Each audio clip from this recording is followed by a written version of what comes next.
नमस्कार। समसामयिक विषयों पर आपके पसंदीदा कार्यक्रम विशेष में आपका स्वागत है।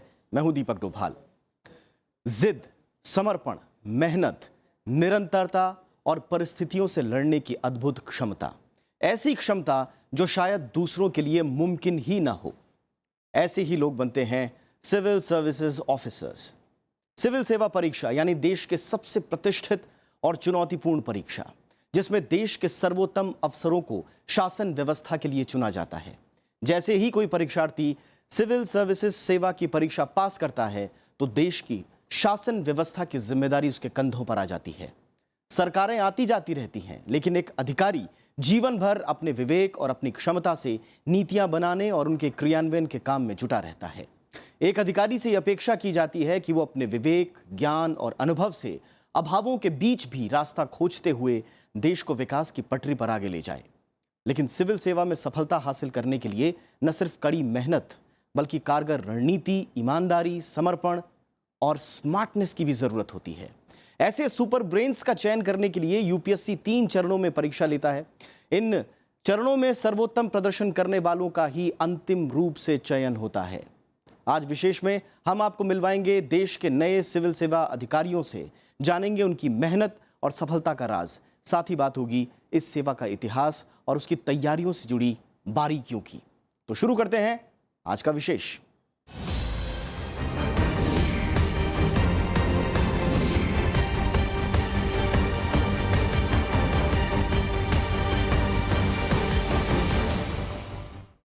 तो सिविल सेवा परीक्षा यानी सम्मान, प्रतिष्ठा और जिम्मेदारी के साथ ही एक उज्जवल भविष्य की गारंटी देने वाली सेवा। आम छात्रों के साथ साथ चाहे डॉक्टर्स हो, इंजीनियर्स हो, वकील हो या पत्रकार, हर किसी की अभिलाषा रहती है कि वो कभी ना कभी सिविल सेवा परीक्षा पास कर आईएएस बने या आईपीएस बने या बाकी किसी और सर्विस में जाए।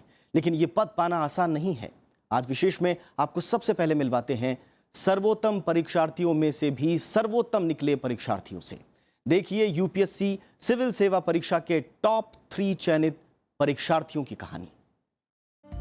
दोस्तों, रिश्तेदारों के कभी न रुकने वाले फोन, मालाओं और मिठाइयों का दौर और घर पर उनकी एक झलक पाने वालों का तांता। तेलंगाना के जगितल जिले के मेटापल्ली के रहने वाले अनुदीप दुरिशेट्टी की जिंदगी रातों रात बदल गई। अनुदीप के लिए यह दिन दुनिया का सबसे खूबसूरत दिन है। उनकी मेहनत रंग लाई है। अनुदीप ने 2017 सिविल सेवा परीक्षा में टॉप किया है। वो उन लाखों सिविल सर्विसेज की तैयारी करने वाले परीक्षार्थियों में सबसे अव्वल निकले हैं जिन्होंने आईएएस बनने का सपना देखा होगा। ये उपलब्धि बेहद खास है। अनुदीप के चेहरे पर संतोष और गर्व के भाव के साथ ही जिम्मेदारी का एहसास भी है।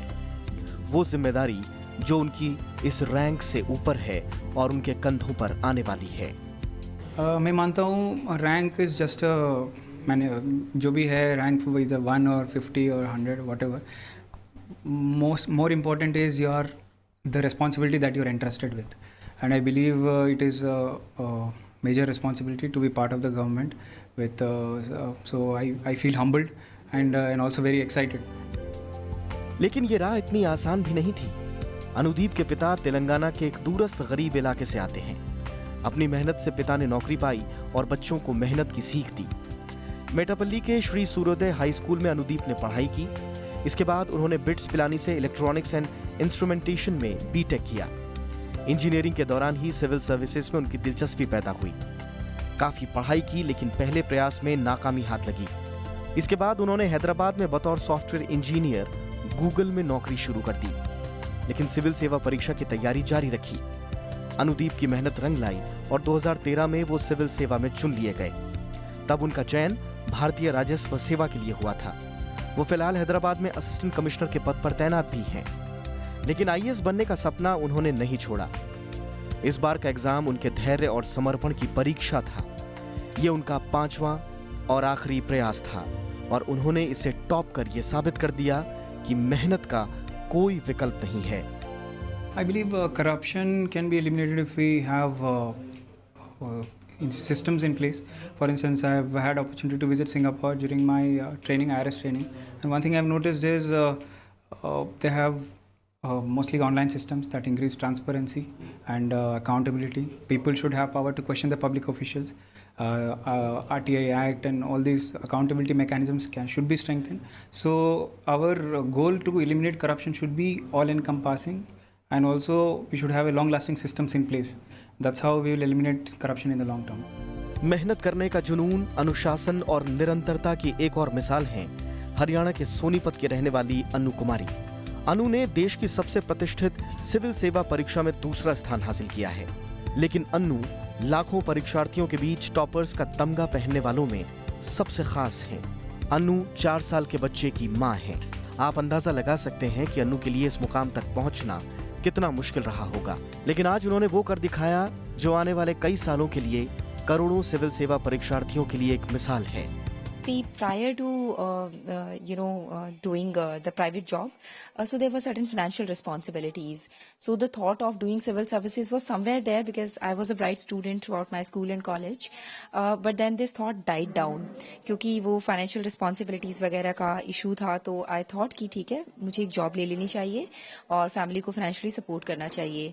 फिर अभी जब मुझे job करते करते काफ़ी समय हो गया था, तो पहली बात वो फाइनेंशियल कंडीशन थी दैट हैड इम्प्रूव्ड, और दूसरी चीज़ ये थी कि मुझे एक सेंस ऑफ मीनिंगलेसनेस आने लगा था। I was not feeling innately satisfied with the job that I was doing in the private sector. पैसे मिलते थे पर एक इनर सेटिस्फैक्शन नहीं था। तो मैंने सोचा कि यही काम मैं अपनी बची जिंदगी नहीं कर सकती। अभी टाइम था, 2 चांसेस थे मेरे पास, so I took the punch and I started preparing.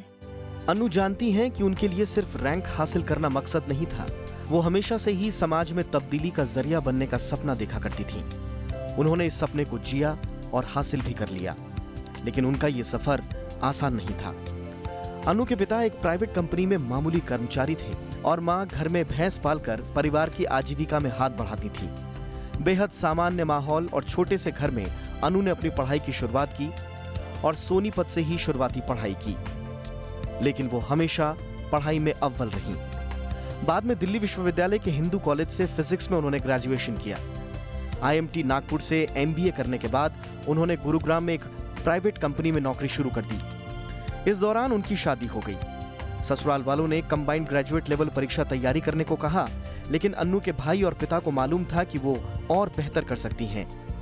अनु ने अपने पहले प्रयास में 1.5 महीने की तैयारी के बाद सिविल सेवा की प्री परीक्षा दी और नाकाम रही, लेकिन बिना निराश हुए उन्होंने अगले साल की तैयारी शुरू कर दी। यूपीएससी की तैयारी करने के लिए अनु ने अपने छोटे से बेटे को 1.5 साल तक खुद से दूर अपने माता पिता के पास भेज दिया।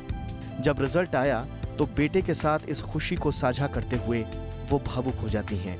बिल्कुल, ऑल्दो आई थिंक कि उसे अभी अंडरस्टैंडिंग नहीं है कि क्या हो रहा है।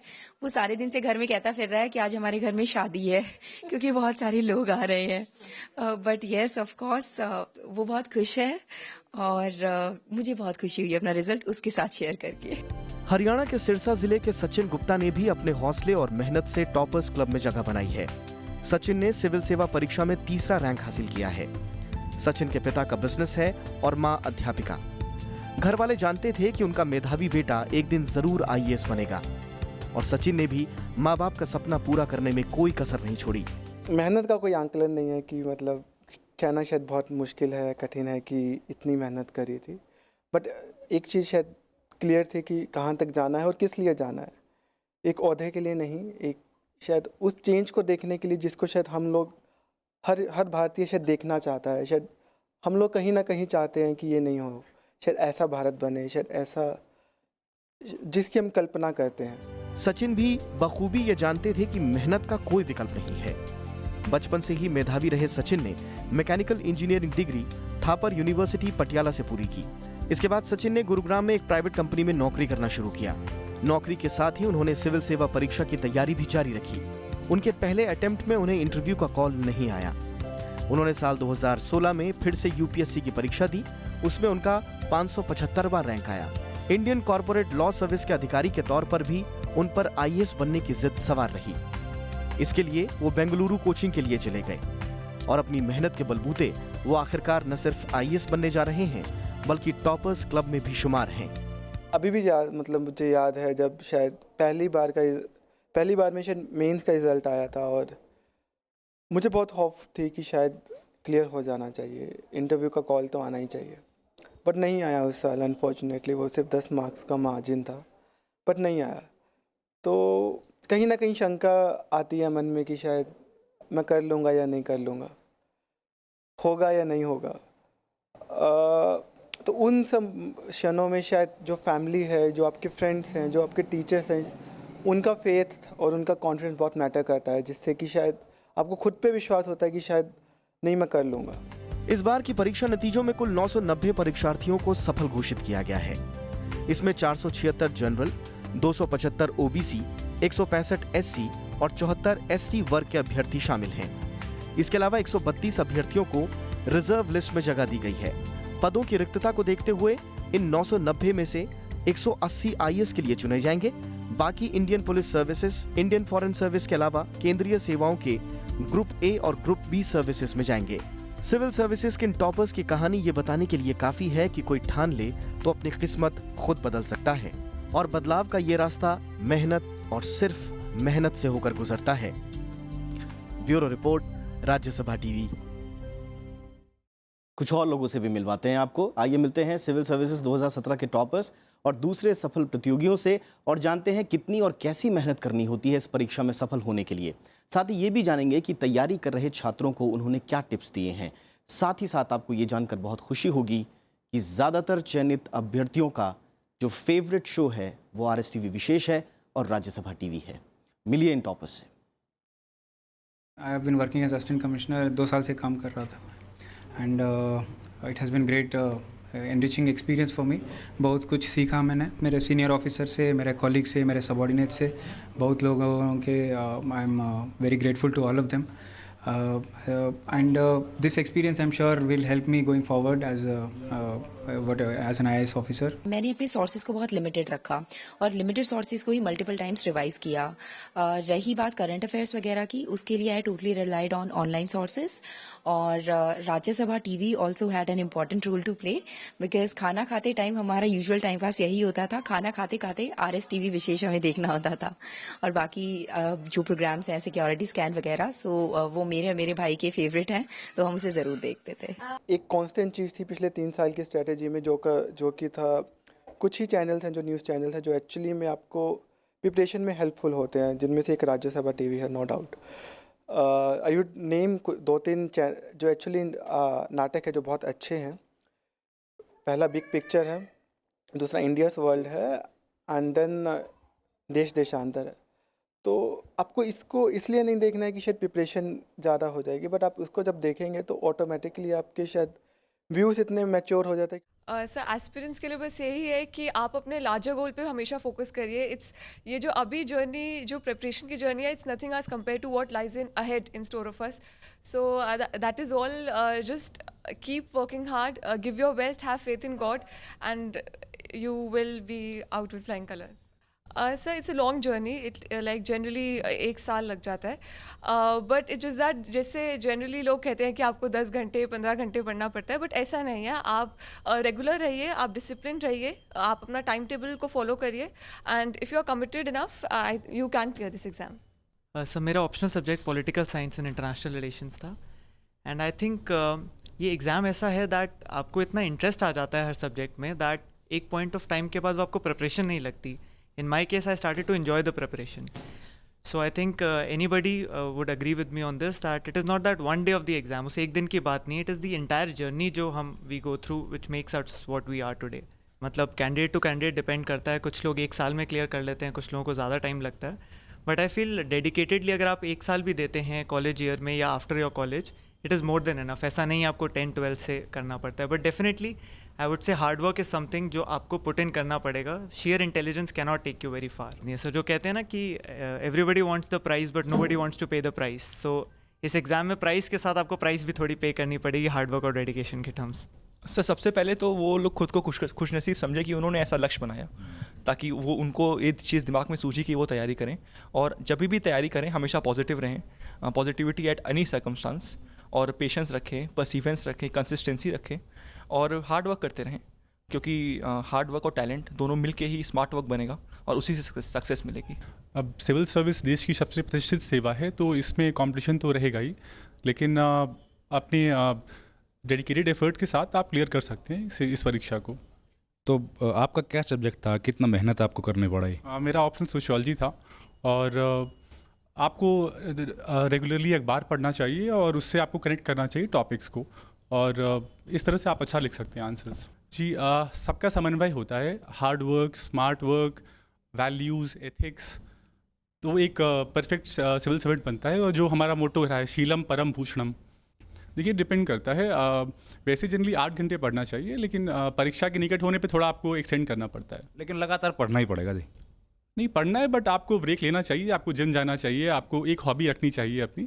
तो बैलेंस, जी, वर्क लाइफ बैलेंस बहुत इंपॉर्टेंट है। हाँ, बैलेंस तो बहुत ज़रूरी है। बिना बैलेंस के तो सारी चीज़ें कंप्लीट नहीं हो सकती। सारा कोर्स कंप्लीट करना है तो बैलेंस तो बना के रखना पड़ेगा। और साथ में मैं जॉब भी करता था, तो टाइम मैनेजमेंट बहुत ज़रूरी था मेरे लिए, तो ऑफिस का भी काम देखना था। हाँ, मैं ये कहूँगा कि मतलब इकोनॉमिक बैकग्राउंड तो बहुत ज़्यादा मैटर नहीं करता, बस आपको मेहनत करना है, हार्ड वर्क करना है, और साथ में जो है अगर आप कंसिस्टेंट रहें और बहुत ज़्यादा मतलब पॉजिटिव रह करके अगर काम करें कि मतलब आपको ये देखना है कि हाँ मुझे करना है, तो डेफिनेटली आप कर सकते हैं, कुछ ऐसा नहीं है। ये मेरा तीसरा अटेम्प्ट था, पिछली बार मैंने मेंस दिया था।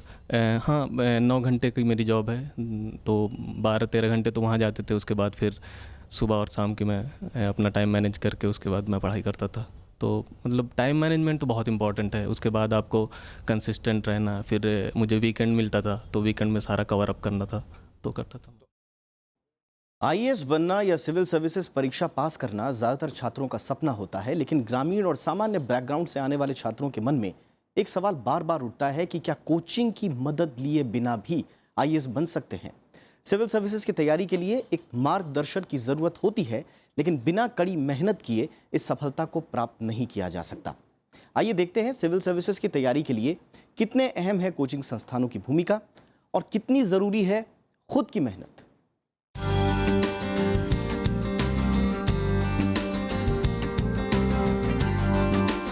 देश की सबसे प्रतिष्ठित परीक्षा सिविल सेवा की तैयारी में लगे छात्रों के सामने ये सवाल बार बार उठता है कि कोचिंग करें या ना करें। करें तो किस कोचिंग संस्थान में जाएं? और क्या खुद से तैयारी करके आईएएस नहीं बना जा सकता? सिविल सर्विसेज की तैयारी में लगे अमूमन हर छात्र इस दुविधा से दो चार होते हैं।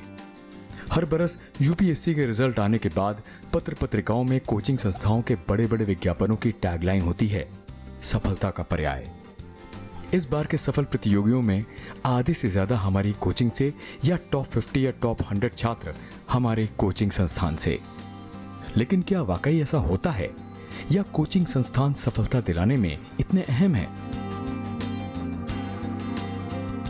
इस परीक्षा के लिए आपको सारी देश दुनिया के बारे में जानना होता है, अखबार पढ़ने होते हैं, सारे चैनल देखने होते हैं। और मैं आपको बताएं कि पिछले दिनों से शायद आपका राज्यसभा टीवी आपको नहीं पता हो, सबसे ज़्यादा पॉपुलर है, क्योंकि उसमें देश देशांतर, बिग न्यूज़, विशेष, इसको स्पेशली इंटरव्यू के टाइम पे जब पूछा जाता है बच्चों से कि क्या पढ़ रहे हो, तो वो अक्सर Hindu, Indian express, Rajya Sabha TV, योजना, कुरुक्षेत्र, इसका नाम लेते हैं।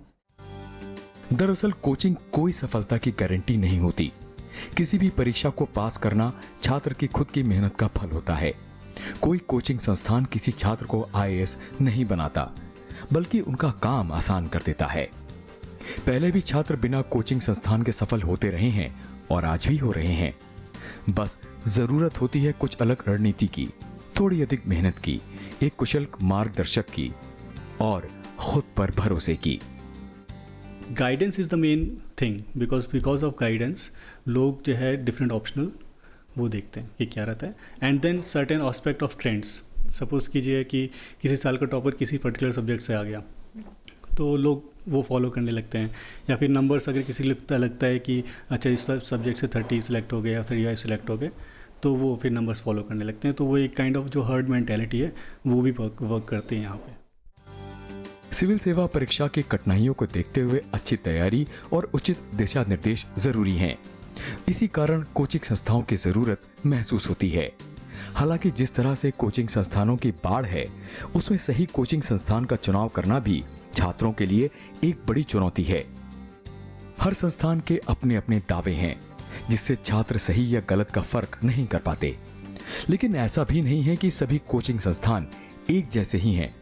कुछ ऐसे भी संस्थान हैं जो सिविल सेवा परीक्षा की तैयारी कराने के लिए समर्पित हैं और छात्रों को सही दिशा निर्देश देते हैं। लेकिन एक जो सीरियस एस्पिरेंट होता है वो फर्स्ट चीज़ देखता है कि गाइडेंस क्या अवेलेबल है, मटेरियल क्या अवेलेबल है, एंड देन उसका इंटरेस्ट क्या है उस सब्जेक्ट में। तो ये 3-4 क्राइटेरिया देख के वो सब्जेक्ट सेलेक्ट करता है। कोचिंग संस्थानों के जहां फायदे हैं, वहीं उनके नुकसान भी हैं।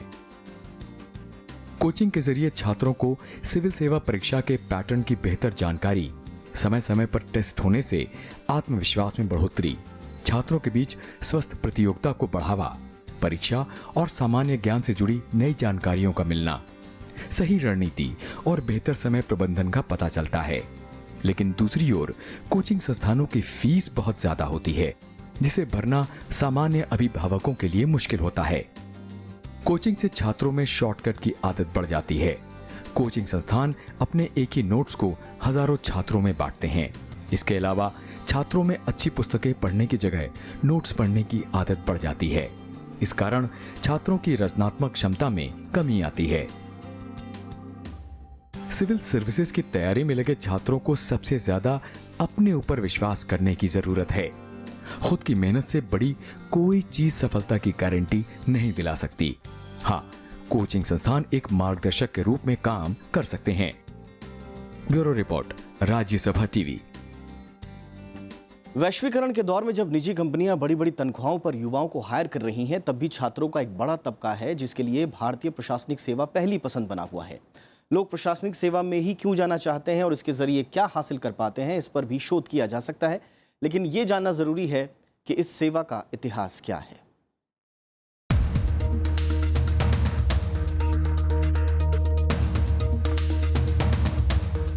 मेडिकल, इंजीनियरिंग और प्रबंधन अभी भी भारत के सबसे लोकप्रिय पेशे हैं। हालांकि इनमें कमाई और सफलता की दर पहले से कम हुई है, फिर भी ये भारत के सबसे ज्यादा लोकप्रिय कैरियर ऑप्शन हैं। लेकिन जिस नौकरी को पाने की लालसा देश के हर वर्ग, हर समाज और हर क्षेत्र में है, वो है भारतीय प्रशासनिक सेवा या सिविल सेवा।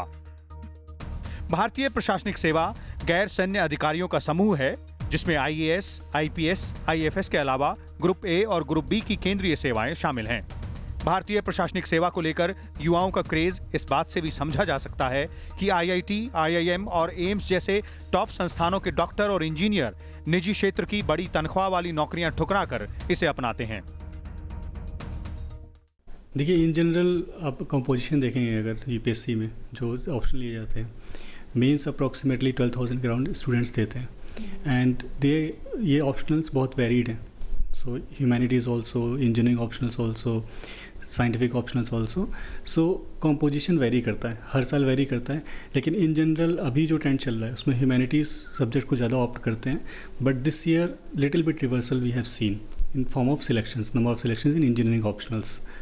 The difficulty is that getting proper guidance, like wholesome guidance for UPSC, that is a little difficult, especially in the initial stage. As one progresses, we interact with more aspirants who are at similar stage, and then we keep improving. But initially only to get that guidance. For example, I can guide my sister who is also recently coming. Now she's having a proper guidance and most probably she'll be cracking prelims in first attempt itself. One of the most challenging thing right now is regarding the sources which I should refer. It's more about which I should not refer, because the thing is that we have been bundled with so much resources that we are not able to cut short that what should I read and what I should not read. Civil सेवक अधिकारियों का वह समूह है जो सरकारी कार्यक्रमों एवं योजनाओं का क्रियान्वयन करते हैं। माना यह जाता है कि ये अफसर नौकरी नहीं बल्कि सरकारी नीतियों के माध्यम से लोगों की सेवा करते हैं। लेकिन इस सेवा के साथ जो प्रभाव या रुतबा हासिल होता है वो पैसे से हासिल नहीं किया जा सकता। माना जाता है कि सिविल सर्वेंट्स या कार्यपालिका देश की स्थायी शासन व्यवस्था है। इतिहासकार बताते हैं कि चीन में सबसे पुरानी सिविल सेवा होने के प्रमाण हैं, लेकिन आधुनिक सिविल सेवाओं का श्रेय फ्रांस को दिया जाता है। हालांकि भारत में राजाओं और मंत्रिपरिषद की मदद के लिए दीवान जैसे अधिकारी नियुक्त होते थे, लेकिन यहाँ आधुनिक सिविल सेवा की शुरुआत 1885 से मानी जाती है, जब देश में ब्रिटिश शासन था। आज़ादी से पहले इसका नाम इंडियन सिविल सर्विसेज था और आज़ादी के तुरंत बाद इसका नाम IAS और दूसरी सेवा रखा गया और सिविल सेवा परीक्षा नाम वर्ष 1979 से यानी कि 1979 से ऐसे रखा गया है। और अब सिविल सेवा का परीक्षा का मतलब है कि देश की करीब 23-24 सेवाएं, जिसमें भारतीय प्रशासनिक सेवा, पुलिस सेवा, विदेश सेवा, राजस्व सेवा, रेलवे सेवा, ये सारी सेवाएं शामिल है। ब्रिटिश राज के दौरान ये भारतीय नागरिक सेवा कहलाती थी और इसके अधिकारियों को व्यापक अधिकार हासिल थे। उनका मुख्य काम कानून व्यवस्था बनाए रखना और टैक्स इकट्ठा करना था। हालांकि इस तरह की सेवाओं का गठन ब्रिटिश ईस्ट इंडिया कंपनी के जमाने में ही हो गया था, लेकिन तब ऊपरी स्तर की सेवाएं ब्रिटिश अधिकारियों के लिए सीमित थी। 1893 के बाद इसके लिए वार्षिक परीक्षा का आयोजन कराने का फैसला हुआ। 15 अगस्त 1947 को देश आजाद हुआ तो तय किया गया कि शासन की वेस्टमिंस्टर प्रणाली के साथ साथ स्थायी नौकरशाही की व्यवस्था भी जारी रखी जाए। आजादी के बाद इसका नाम बदलकर भारतीय प्रशासनिक सेवा कर दिया गया। आधुनिक प्रशासनिक अफसर को ICS जितनी शक्तियां नहीं हैं, फिर भी ये रॉब, रुतबे और असंख्य अधिकारों के लिए जानी जाती है। हालांकि पिछले कुछ वर्षों में ऐसी खबरें भी आई हैं जब प्रशासनिक या पुलिस अधिकारी नौकरी छोड़कर प्राइवेट सेक्टर में चले गए, लेकिन ये कहना कि सिविल सेवाओं का ग्लैमर कम हुआ है बहुत जल्दबाजी होगी। लीना शर्मा के साथ सैयद जैगम जफर मुर्तजा बाकरी, राज्यसभा टीवी।